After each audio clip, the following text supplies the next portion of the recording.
Hello. My name is Kwesi. Welcome to my YouTube channel, Kwesi. Today we are going to discuss about the requirements for admission to study in the United States. In my earlier video, we discussed about applying to study in the United States, and I walked you through the steps to apply to study in Florida State University. Today we are going to look at the requirements. We are going to look at the things that you need to have before you apply to study in Florida State University or to study in the United States. Also, we are going to look for the things that you should look out for to identify if the school is good or not. So the first thing I'm going to do is to show you this Florida State University. I just googled already, and you need to look at one thing to see if the school is good or not. Very good schools have a very low acceptance rate. Florida State is a good school, so its acceptance rate is 37% out of 100%, or let's say out of 100, they only admit 37%, which make you know that the school don't take a lot of people. They take very few people, and also a lot of people apply. Okay, to know that they are also a good school, you see, the graduation rate is very high. That is 82%. So the graduation rates and the acceptance rates can help you judge if the school is okay. But these are not the yardsticks you should be looking at. You should be looking at the courses they offer to see if the program outline suits your future career. So previously in the other video we spoke about graduate studies in international affairs, and over here I think this is the requirements.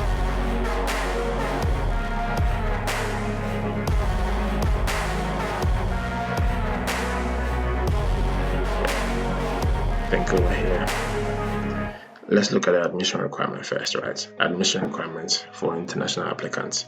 Okay, so you see these are deadlines for international applicants. For fall semester, you must make sure that you apply.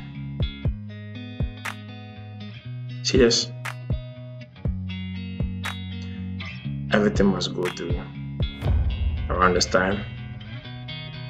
And the best date for visa is around this time. Final deadline over here, you see. So most schools take fall intake. So if you're applying for fall intake, you should just follow these deadlines. Foreign students can apply for spring and summer, but the biggest admission season in most schools is for semester. Okay, then we come to the requirements, the transcript requirements, or let's say the grade point requirements, the GPA. They require 3.0 GPA on a 4.0 scale. So at least you should have a 3.0 GPA. But if you don't have a 3.0 GPA, that doesn't mean that you're a good student, or that does not mean that they will not admit you. You see, schools over here, they look at applicants holistically. So even if you fall short of your GPA, let's say it's good, I think you stand a chance. The next is the statement of purpose. For the statement of purpose, you need to describe yourself, you need to describe your aspirations, you need to describe the experience you have, and you need to describe what you intend doing when you come to study in the United States, and after the studies, how the studies help you to achieve your future goals. With a good statement of purpose, even if your grade points is not all that good, I think it will give you a chance. So GPA, statement of purpose. The next thing we are going to look at is your resume. Normally try to make your resume very good and very sweet. Make sure your resume is packaged in a way that is tuned to what you want. Example, if you're applying to study international relations, don't go saying you're a teacher or you teach. I mean, don't go saying things that are not really relevant to what you want to do now. Yeah, it would be cool if you talk about you working in an export and import company and interacting with international customers. You get me? Yeah, it falls in line a little bit. Or you can say, oh, you're working in this kind of embassy if you really did. Okay. Yeah, you're working in the Ghana embassy in China or something. Yeah, something like that. Then next is a letter of recommendation. They require 2 letters of recommendation, but then I advise you to make it 3. What is happening right now is nowadays they don't take paper scanned recommendation letter. Remember those days you just go to a professor, the professor just write a recommendation letter on the paper, and it's a recommendation letter on the paper and sign, and you scan and send to your schools. But these days things are different. These days the school will tell you to send the email of the professors, write the email of the professors in the application forms. Then they will email the professors to ask them to assess you. You get me? So the professors will assess you. Then they can write a recommendation on your behalf and send it directly to the school. Next is the transcripts. You see, some schools will tell you that they need a third-party verification before they can consider it for admission. But Florida State University, they don't need a third-party verification. Third-party verifications like one is called WES verification. What they do is they look at our grades and then convert it to American standard. Yeah, but then Florida State University, they don't need it. And you can send in your unofficial transcript for admission. When you get admitted, then you show them your official transcript. So it's a good deal where they don't take third-party verification at WES. But then if you have WES, you can send it to them. But then they would like to see. I think they assess the transcript themselves. They waived GRE2, and it's a good deal. I think it's good news. Till 2026, make sure you enter the school before 2026 to avoid writing GRE. If you are not an English speaker, then you need to take an English proficiency test. That might be TOEFL, or another popular one is Duolingo. Yeah, so you can take any of these to fulfill the requirements of admission. They can give you conditional admission if they see you're a good student and they want to take you. The next thing we are going to look at is here. Funding and tuition breakdown. There's a breakdown, and as an international student, you'll be paying out of state tuition fee. You see, you're international out of state with 31 credit hours for international relations.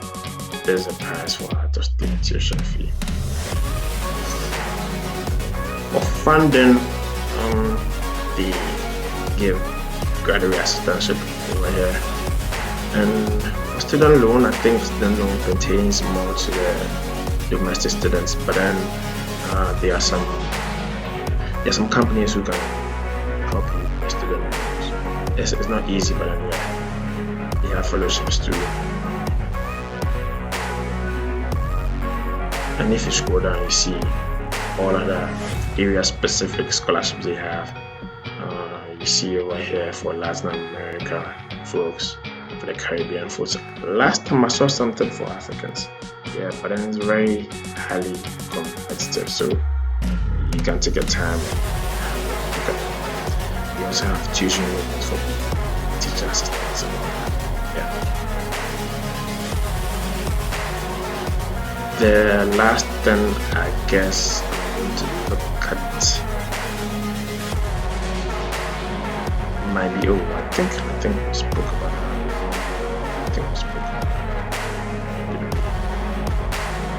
Let's see.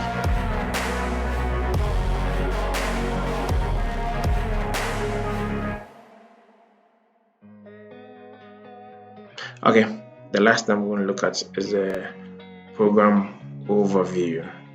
Yeah. Over here, for this international affairs program, you can take it as a Master of Science, or you can take it as a Master of Arts. That's a MS or MA. And over here, during your graduation, you can decide to do a thesis, or you just can decide to write an exam, which is very good news. Before you graduate, you need to fulfill all these requirements. You need to have taken all the core courses. You need to take some courses in the developing world.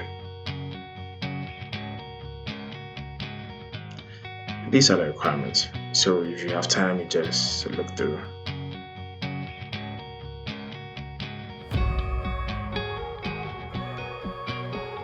Back to the funding. I think we spoke about funding already. If you click this, it will show you some the funding page. So this is a degree requirement. I spoke to you about it already.